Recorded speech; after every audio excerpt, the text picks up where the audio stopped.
Hello, everybody. There is a blog in Substack Morning Truth, and they published a very nice piece about early Russia entanglement of Donald Trump. So let's have a look at it. In the late 1980s, the Cold War long chill was starting to thaw.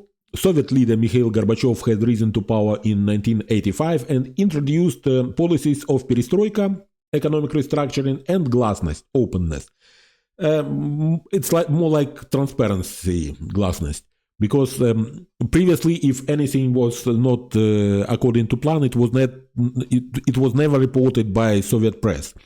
And then Gorbachev said that, okay, whatever the truth, we are going to tell it. We are not going to hide anything. So glasnost meaning that we are going to voice it.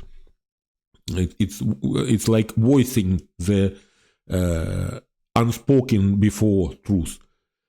And then he said that, and then they failed to report about Chernobyl,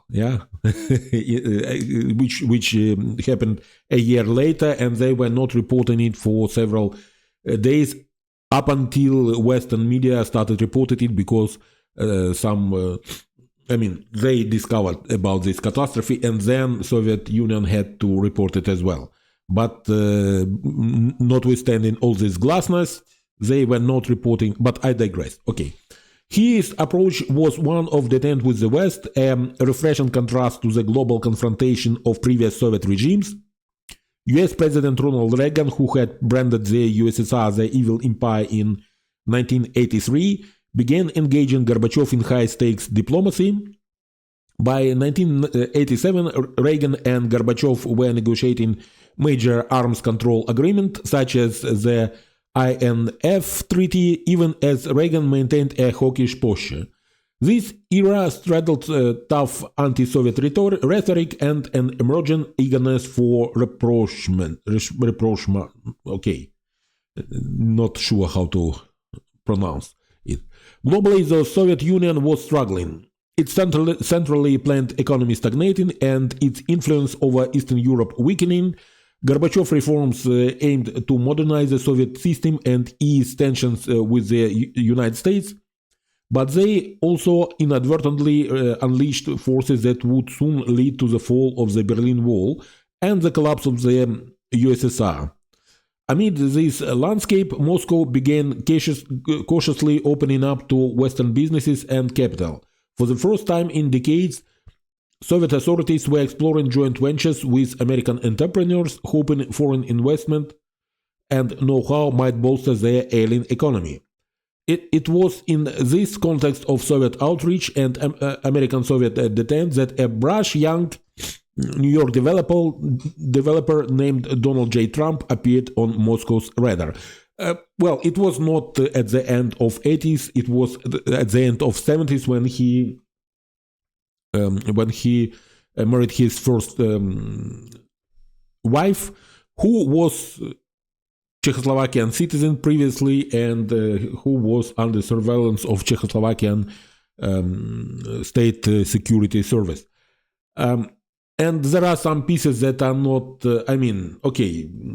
I have some reservations, but let's go on. So, Trump's early views and political rumblings on Russia. This constant confusion of Russia and Soviet Union, it's not really, it was not Russia, it was Soviet Union back then. Before 1987, Donald Trump was known primarily as a Manhattan real estate mogul and tabloid fixture, not as a political voice. He had publicly shrugged off the idea of seeking office. In a 1980 TV interview, when asked if he'd want to be president, Trump demurred, "I really don't believe I would. It's a very mean life," citing the ugliness of politics. In 1984, the New York Times magazine profiled Trump, and he again said he wouldn't run due to all the false smiles and red tape in public office. At that time, Trump's focus was on building his empire, casinos, hotels, and high-rises, not shaping foreign policy. Yet, even as a private citizen, Trump showed an odd fascination with geopolitics and a growing disdain for America's leaders. Notably, he flirted with issues of nuclear arms control. In the mid-1980s, Trump reportedly boasted that he could negotiate a US-Soviet nuclear deal better than the State Department. A few years earlier, he had even offered himself as a replacement for Reagan's arms negotiators, whom he considered too soft. Of course, I mean, that's... In effect, Trump signaled that he, a real estate man with no diplomatic experience, could single-handedly solve the nuclear standoff with Moscow. This presumptive confidence foreshadows the unorthodox views to come. I mean, he was boasting without any real... for no reason, because we can see right now that he cannot negotiate nothing. Nothing. He is just... Putin is just shitting on him from some high rise, and he is just, smearing this shit on over himself and said, it was very nice from him. He just blessed me with this piece of shit that he just thrown at me. And, I mean, Trump is not really a good negotiator. Trump's opinion on US-Soviet relations diverged from Reagan's era consensus. While mainstream American politicians were either tough cold warriors or pro-deterrent internationals, Trump's stance was more transaction. Because Trump always was and always will be just a petty shopkeeper. He is just a petty shopkeeper. And he's really he has such kind of outlook on the world. In his 1987 best-selling memoir, The Art of the Deal, Trump took a swipe at President Reagan. He wrote that Reagan had been so smooth, so effective a performer that only years into his presidency did people begin to question whether there is anything beneath that smile. I mean, the guy who brought down the Soviet evil empire, who won the Cold War, and this piece of shit who is selling everything down to Russians,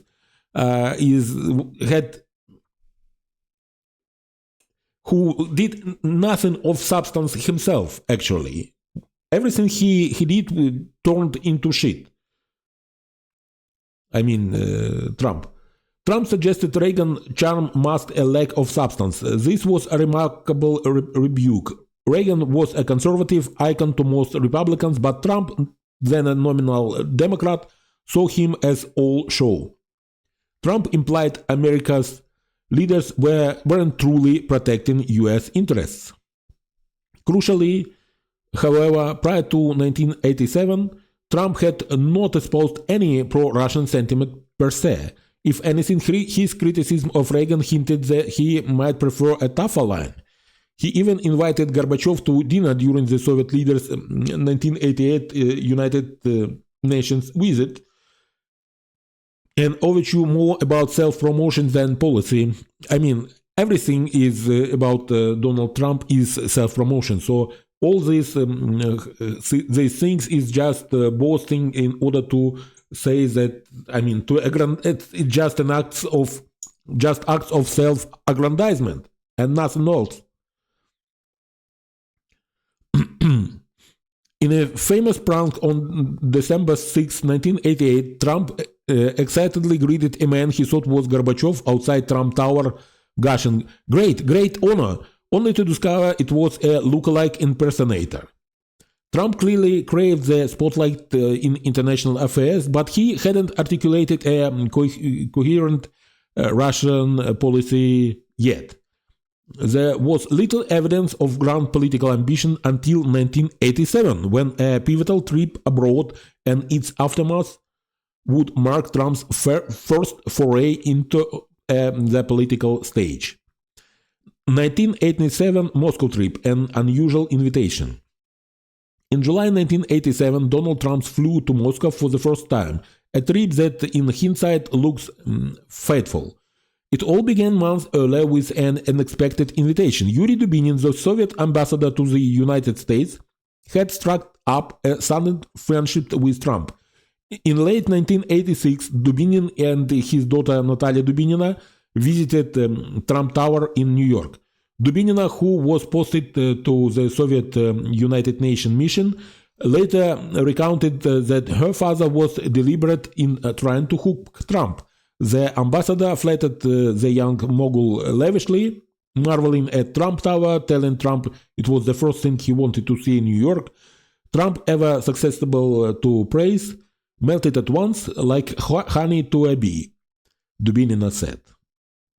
There are quite a lot of footnotes or links to other articles that were used to make this piece. So I will in the description I will link this article so that you can, if you would like to explore some more, you can follow the links and see what was said there. In short, the Soviets were dangling a prestigious real estate.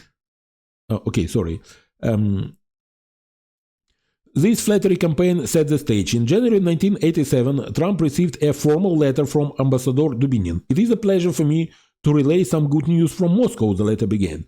The head of the Soviet tourism agency Goskominturism was interested in partnering with Trump to build a large luxury hotel across the street from Kremlin. It was obviously an enticement because Goskominturist had no.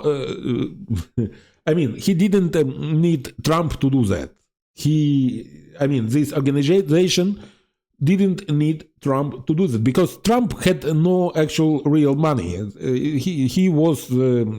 Money was provided to him by somebody else all the time. So, in short, the Soviets were dangling a prestigious real estate deal in front of an egocentric developer.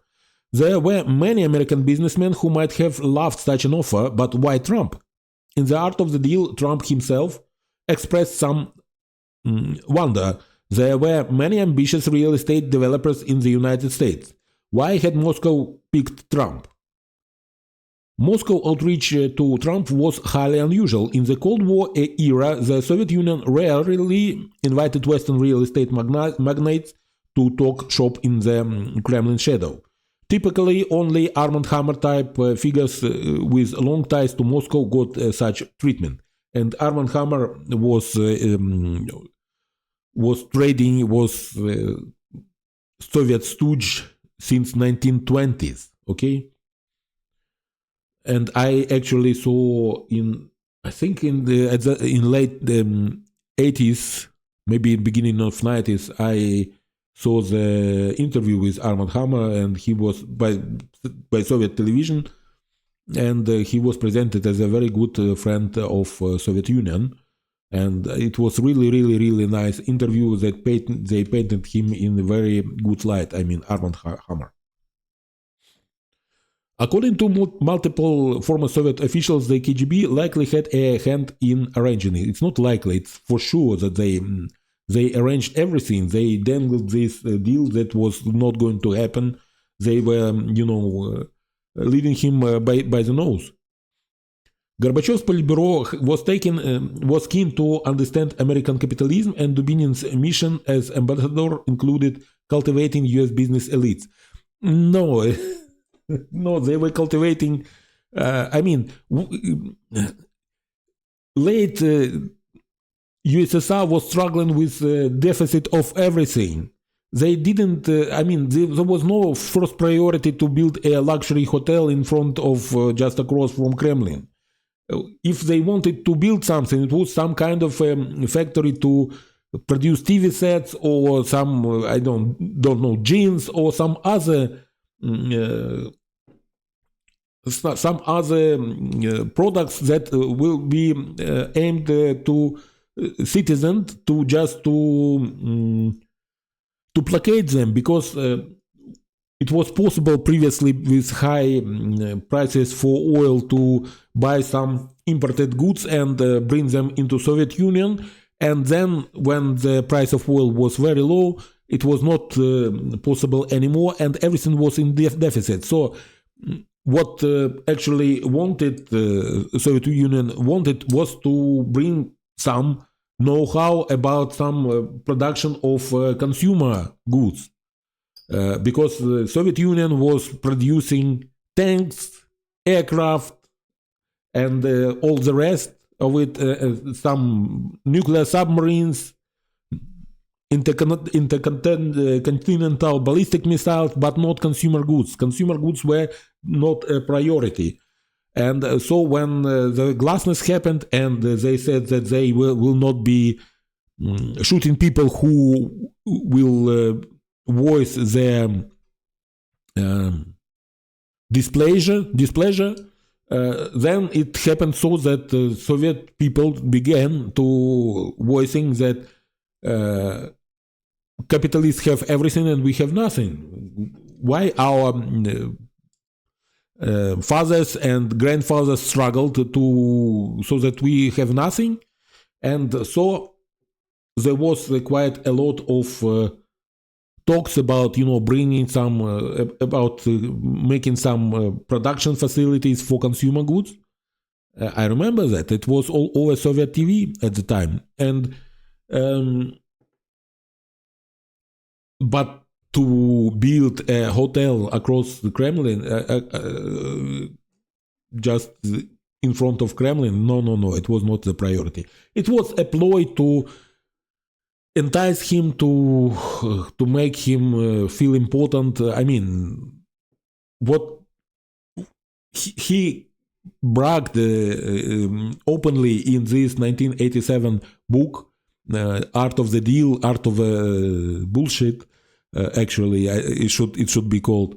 That now he is going to build this. I mean, it is a very nice thing for him to boast about, that you see, I am Donald Trump who will build this luxury hotel just in front of Kremlin. Okay, I'm the only one who can pull it off. Okay. In fact, the Soviet Foreign Ministry and the KGB First Chief Directorate often worked in tandem to court prominent foreigners. A KGB memo from 1984 explicitly instructed agents abroad to acquire confidential contacts among prominent figures in politics and society and important representatives of business, with the goal of influencing US policy to benefit the USSR. Of course, they wanted to influence policy of United States to benefit the USSR, and that's why they were not going to make serious business with people. They were going to entice them so that they will be used as useful idiots. By 1987, Trump fit the profile for this sort of high-profile American the Soviet might target: flamboyant, internationally curious, and potentially harboring future political ambition. So on July 4, 1987, Independence Day in America, 41-year-old Donald Trump arrived in Moscow with his wife Ivana Trump and her Italian-American assistant Liza Calandra. What transpired during this trip had become part of Trump-Russia law. According to Trump's memoir, Moscow was an extraordinary experience. The Trump were given VIP treatment. They stayed at the National Hotel's Lenin Suite, a grand apartment near Red Square that had once hosted Vladimir Lenin himself. Unbeknownst to the Trumps, the suite, like much Soviet lodges for foreigners, was almost certainly under 24-hour surveillance by the KGB. Decades later, a former Soviet spy candidly described the drill. In tourists, the State Travel Bureau was effectively a KGB subsidiary. High-profile visitors would be pampered with lavish hospitality, luxury accommodations, abundant food and drink, and good parties with nice girls, saunas, and who knows what else. All closely monitored by hidden cameras and bugs. The goal: collect compromising information for potential future leverage.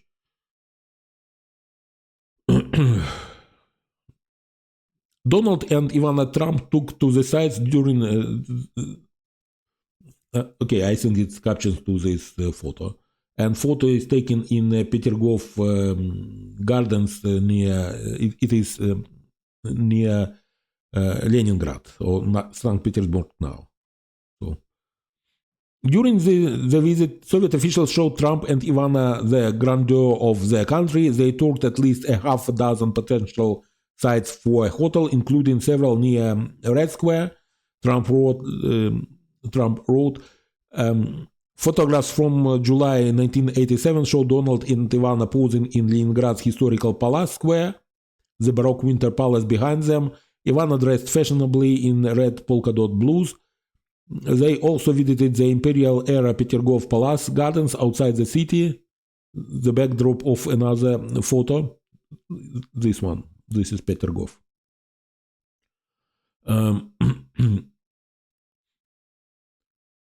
Okay. In Moscow, the Trumps met with bureaucrats, presumably from Goskominturiст and the city government. Trump later recalled being impressed with the ambition of Soviet officials to make a deal. Okay? Indeed, Gorbachev's policy changes had made such joint ventures newly possible. A Soviet law passed in 1987 allowed foreign partnerships enticing Western businessmen despite the risks. But as I said previously, I don't think that the luxury hotel in front of Red Square was very high on top of the priorities of Soviet Union at the time. I think it was all a ploy to entice Trump and to flatter him, to give him something to boast about without actually giving him anything of substance. For Trump, the deal on offer, a Trump-branded hotel in the very heart of Moscow, was tantalizing. However, nothing concrete came out of the trip at the time. No hotel agreement was reached, and the project quietly fizzled out. The pattern of bold plans in Russia, followed by failure, would repeat itself in Trump's life. Years later, he'd pursue a Moscow tower again and again, including well into the 2010s. But in 1987, Trump departed the USSR with more than just architectural sketches in his briefcase. According to multiple accounts, he left with a profound new sense of political direction. Something about the Moscow trip appeared to have lit a fuse. The Soviets had stroked Trump's ego, treating him like a visiting dignitary, and he returned home with big ideas. As a former KGB operative put it, recruiting a target often involved flattery and playing to their material intensives. In Trump's case, the immediate deal evaporated, but the encounter may have planted other seeds. Within weeks of returning from Moscow, Donald Trump took an unprecedented step into US politics. A sudden political pivot, the 100,000 ad blitz in 1987. In early September 1987, just 2 months after the Moscow tour, Trump stunned the political world. He spent $94,801 of his own money to purchase full-page ads in 3 major newspapers: the New York Times, the Washington Post, and the Boston Globe. The ads, which ran on September 2nd, were formatted as an open letter from Donald J. Trump to the American people. The headline blared, "There is nothing wrong with America's foreign defense policy that a little backbone can't cure." In these lengthy ads, Trump sharply criticized U.S. foreign policy and defense spending, particularly America's support for wealthy allies. He argued that the world is laughing at American politicians for defending countries that don't pay their fair share.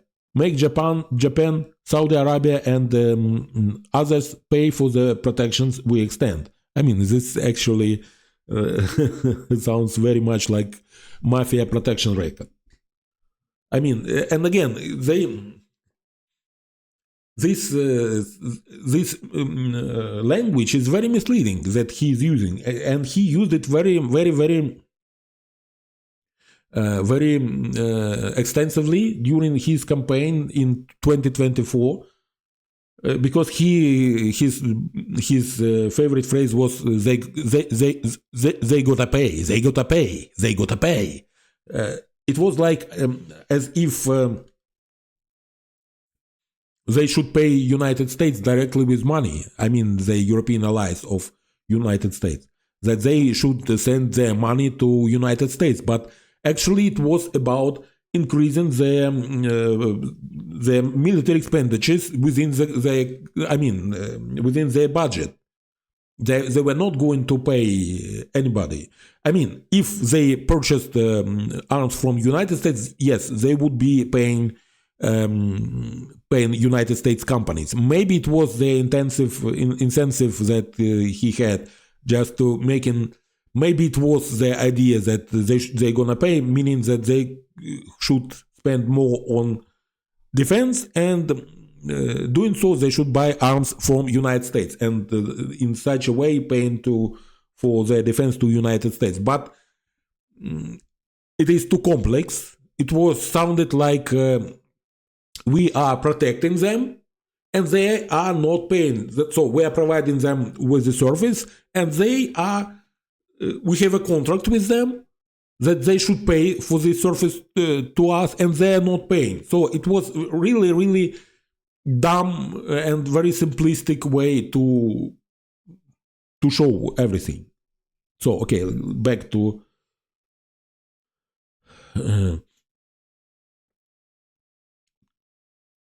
Trump. Make Japan, Saudi Arabia and others pay for the protection we extend, Trump urged, saying the US should stop footing the bill for other nations' security. He wrote that America should tax these wealthy nations, not America, to reduce our deficit and let our economy grow. In essence, Trump was advocating a more isolationist, transaction-based foreign policy. Allies should reimburse us for defense, and if they won't, the US should walk away. The tone was bold and pointed. Let's not let our great country be laughed at anymore. Trump implored in the ad's closing. It was a message of nationalist resentment that sounded nothing like Reagan or his predecessors, and an early echo of themes Trump would write to White House decades later. At the time, however, it was virtually unheard of for private businessmen to take out such ads.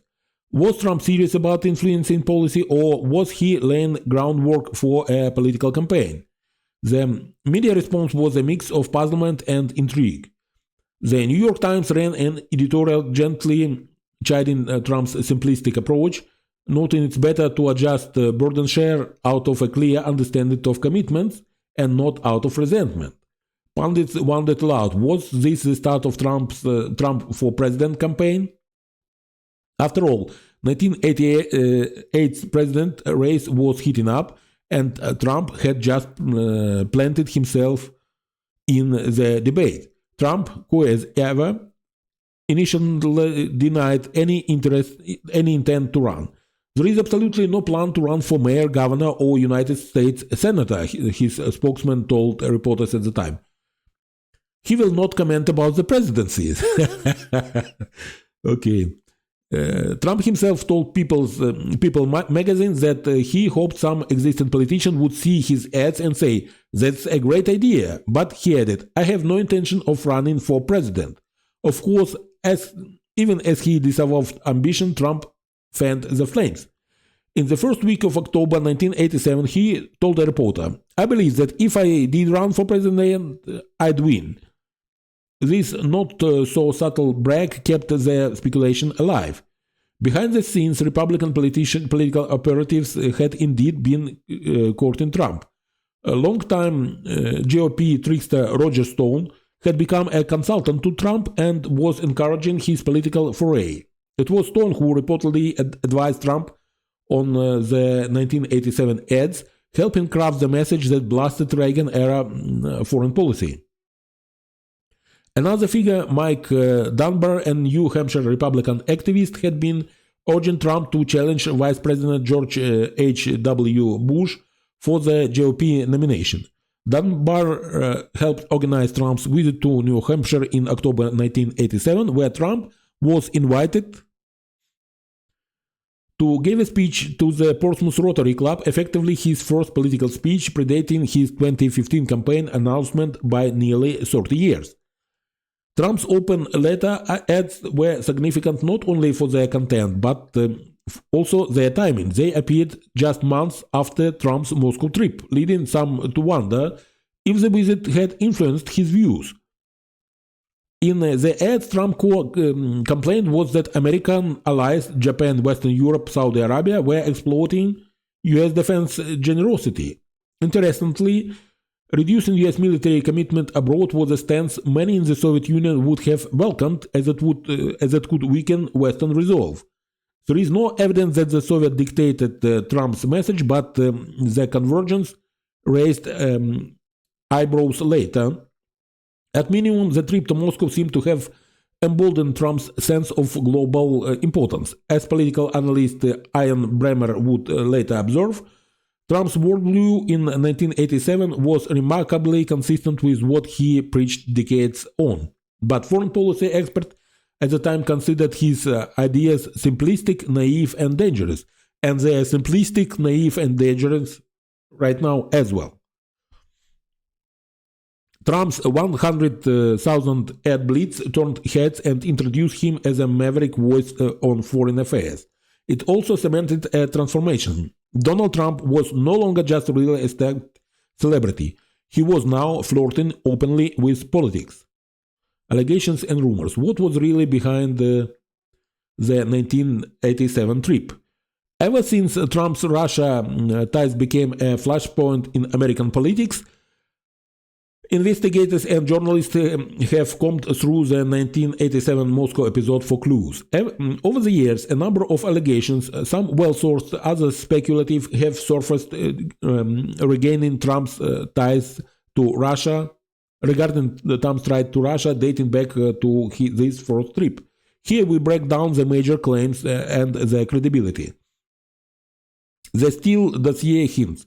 The now infamous Steele dossier, compiled by former MI6 officer Christopher Steele, mostly focused on Trump's activities in the 2010s. However, it alleged that the Kremlin had been cultivating Trump for at least 5 years before 2016. That implies efforts beginning around 2011, well after the Soviet era. Still, the broader notion of long-term cultivation echoes earlier patterns. Still, memos portray Trump as a target of Russian intelligence interests, though the dossier-specific claims, many unverified, centered on later incidents like the 2013 Moscow Miss Universe pageant. In short, Steele's work suggested a continuum. If Putin's Russia viewed Trump as an asset in the 2010s, the Soviet KGB might have had similar designs in the 1980s. The dossier lent a retrospective weight to suspicions about the 1987 trip, but it did not provide concrete evidence from that period. Agent Krasnov, a KGB recruit. In early 2025, a startling claim rippled across social media. A former Soviet official alleged that Donald Trump had been recruited by the KGB during his 1987 visit and given the code name Krasnov. This claim came from Alnur Musayev, a one-time KGB officer who later headed Kazakhstan's security service. In a Facebook post, Musayev asserted that 40-year-old Trump was essentially co-opted as a Soviet asset on that first Moscow trip. The story went viral, with even some Western politicians repeating the Agent Krasnov rumor. However, no proof was provided. Musayev did not furnish documents or specifics, and fact-checkers quickly raised doubt. The KGB directorate Musayev claimed to work for didn't even handle foreign recruitment. No other evidence has emerged to validate the Krasnov allegation. It remains an unverified and many say far-fetched rumor, a modern echo of the intrigue that has always surrounded Trump's Moscow trip.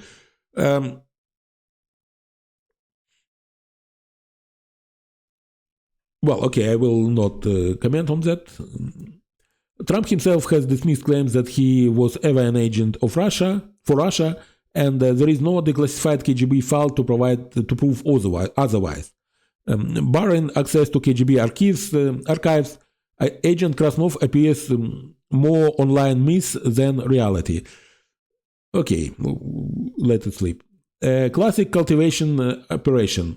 Credible voices, including some Soviet spies, have described Trump's 1987 visit as suspiciously well orchestrated. Yuri Shvets, a former KGB major who defected to the US, has spoken on the record about Trump's being an ideal target for cultivation. Shvets was a source for journalist Craig Unger 2021 book American Compromise, which argues that the KGB identified Trump as a potential asset in the 80s. According to Shvets, the Soviets played the game as if they were immensely impressed by his personality to charm Trump, seeing him as a perfect target, in Unger's word, a naive, fame-hungry businessman that they could flatter and influence. This struck closely with Natalia Dubinina's first-hand account of how her father charmed Trump in 1986. Moreover, the political investigation by Luke Harding, a veteran Russia correspondent, concluded that the 1987 trip looked like a classic cultivation exercise approved by the KGB. Harding notes that top-level Soviet diplomatic channels, Ambassador Dubinin and rising star Vitaly Churkin, facilitated Trump's visit with assistance from the KGB. The hospitality Trump received, the Lenin suite, intimate tours, constant flattery, fits the mold of how Soviet intelligence would potential Western contacts. While this doesn't mean Trump agreed to anything nefarious, it strongly suggests that Soviets were cultivating and encouraging him, keeping a dossier all along. Indeed, we know that the KGB likely compiled a private file on Trump from the visit, enriched by any juicy tidbits from a surveillance code. To this day, the KGB dossier remains hidden in Moscow archives or destroyed, but its existence is more than conjecture. I mean, it was real, this dossier. I mean, for sure they would have a dossier on him, and the dossier on his visit. There should be some folder about his visit inside this dossier.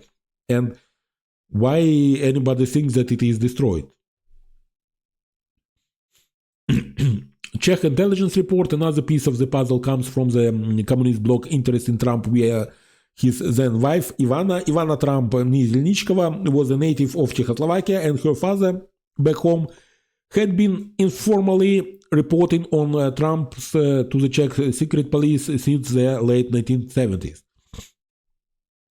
The STB maintained a file on Donald Trump, tracking his rise. In 2016, European journalists obtained declassified STB records, notably a 1988 STB report written 1 year after Trump's Moscow trip, stated that Trump wants to be president in 1996 and is confident he would win. This was intelligence gathered via Ivana's family. While it speaks to Trump's political ambitions, it also shows that Eastern Bloc spies were closely watching him. The Czech STB shared information with their KGB friends, so it's likely any observation about Trump, such as his sudden political posturing in 87-88, made the way to Moscow. I mean, well, okay, maybe, yeah. In a sense, Trump was on the radar of not just KGB but allied communist intelligence agencies by the late 1980s, a person of interest, if not yet a person of influence. Later contacts and patterns. Trump's 1987 excursion was the first of several Russia-related forays. though the hotel deal didn't pan out, he continued to seek projects in the Soviet Union and later Russia. He made additional trips to Moscow in 1990s and famously for the Miss Universe pageant in 2013. Each time nothing concrete materialized, a fact some advisors later blamed on Russia's chaotic laws or simply bad luck. Skeptics wonder if there were other motives or entanglements beneath the surface. For example, was Trump leveraged in any way from that early trip? No hard evidence had emerged from the Soviet era to show Trump was blackmailed or paid off. However, the US FBI did reportedly open a counterintelligence inquiry into Trump's Russia ties decades later, when numerous contacts between Trump's associates and Russians came to light around the 2016 elections. Those inquiries inherently look back at history for patterns. If the FBI had access to any Soviet-era material on Trump, it hasn't been made public. In summary, while hard evidence is scant, many intelligence experts believe the Soviets saw Trump as a promising target in 1987. Whether Trump unwittingly gave them anything, information, influence, or simply a future ally, remains murky. I mean, why it is murky? He is voicing, when he came back, he started voicing something that Russians told him.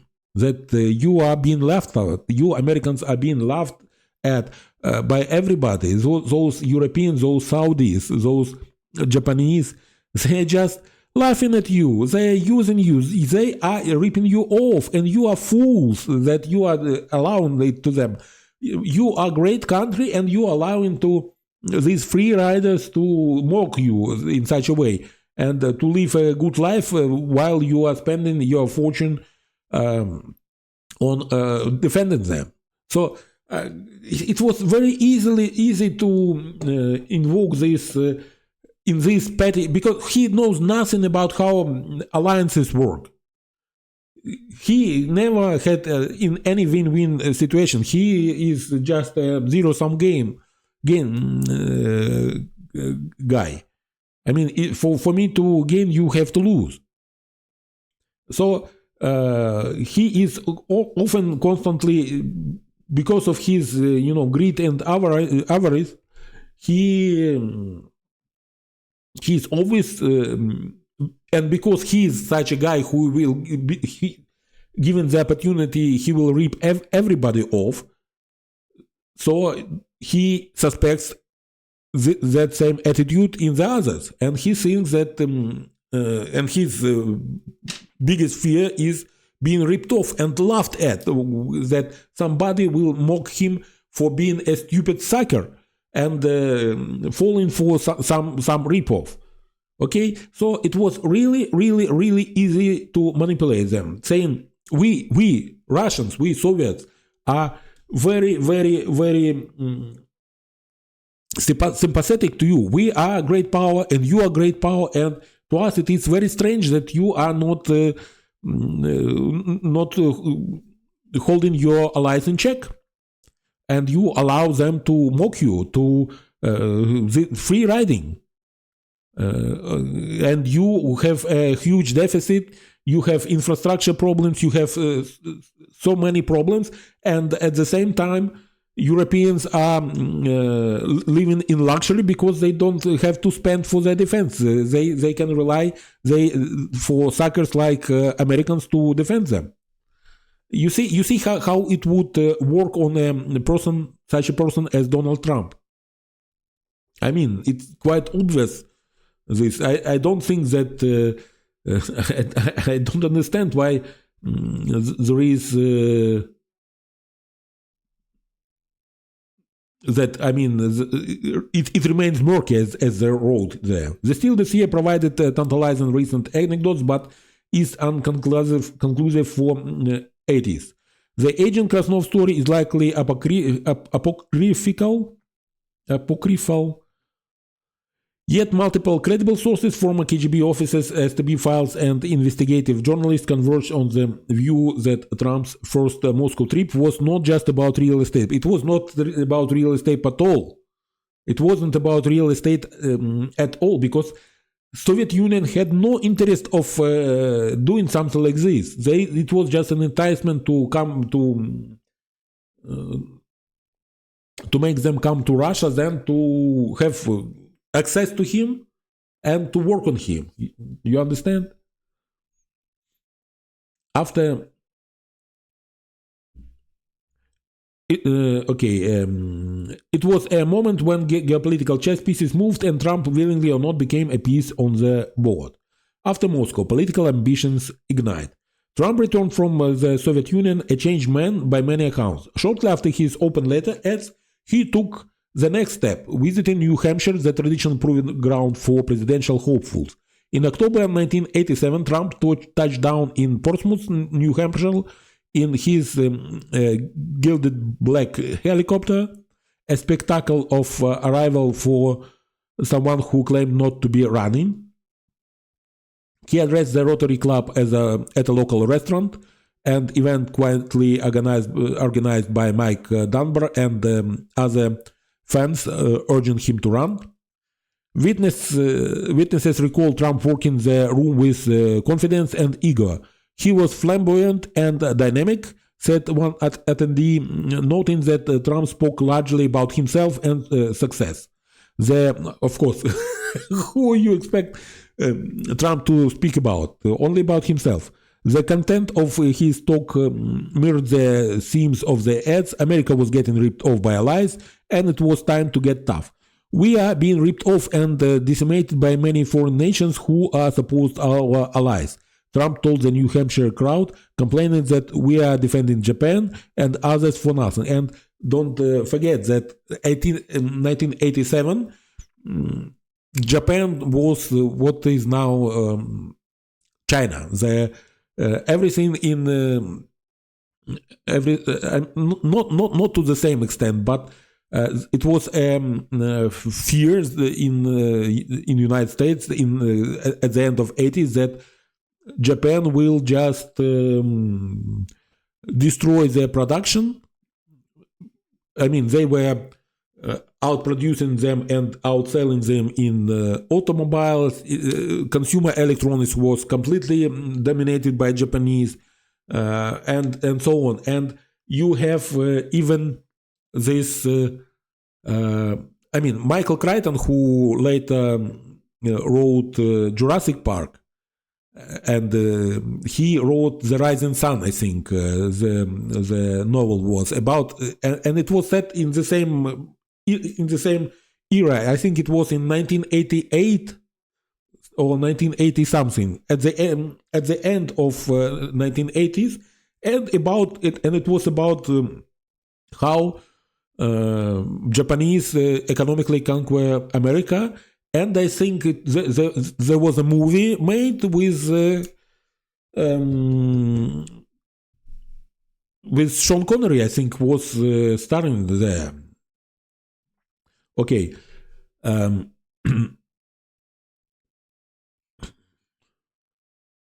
Trump told the New Hampshire crowd, complaining that we are defending Japan and others for nothing. It was a grievance-driven populist message that felt out of step in the final stretch of the Cold War. That fall, Trump also began appearing on talk shows and in print interviews more frequently, sounding like a politician in waiting. He was coy about running for president in 1988, but he certainly didn't shut down the idea. In fact, as noted, he boasted that he'd likely win if he ran. The Czechoslovak secret police report from October 1988 corroborates this, stating Trump was sure he'd win the presidency in the future. In other words, internally, Trump was already mapping out a path to the White House, even as he kept the public guessing. It's important to note that this political awakening coincided tightly with his Moscow trip. Prior to 1987, Trump had mused about politics only hypothetically, often to dismiss it. After mid-1987, he actively injected himself into national political discourse. Even Trump's rhetoric began to shift. For example, before 1987, one rarely heard Trump expounding on defense alliances or trade deficits. Those became his signature issues after Moscow. His critics would later ask, did something or someone in Moscow nudge Trump towards these positions? Or did Trump simply seize on issues he knew would garner press and differentiate him from the pack? We may never know for certain. What is clear is that Trump's first Russia trip marks a pivot point from business into politics, from local mogul to aspiring statesman. Ivana Trump observed this transformation up close. By 1990, as Trump's marriage to Ivana was deteriorating, she reportedly told friends that Donald was becoming obsessed with the idea of being president. Ivana herself had brought a unique East-West perspective coming from a communist country. It's been reported that Ivana's father, who had communist connections, encouraged Trump's political dreams as well, relying to him the buzz from Czechoslovakia that he was seen as presidential material. The late 80s were a time of personal metamorphosis for Trump. He set his sight beyond Trump Tower towards the whole of power. Then there are some additional materials. I don't think that we need to go there.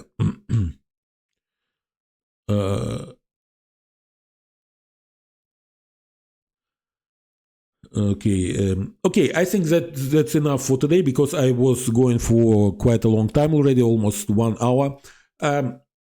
Thank you for watching. Maybe we will continue this piece, because it's far from over, I think. I will leave the link to this piece below, and thank you for watching. Till next time, and Slava Ukraini!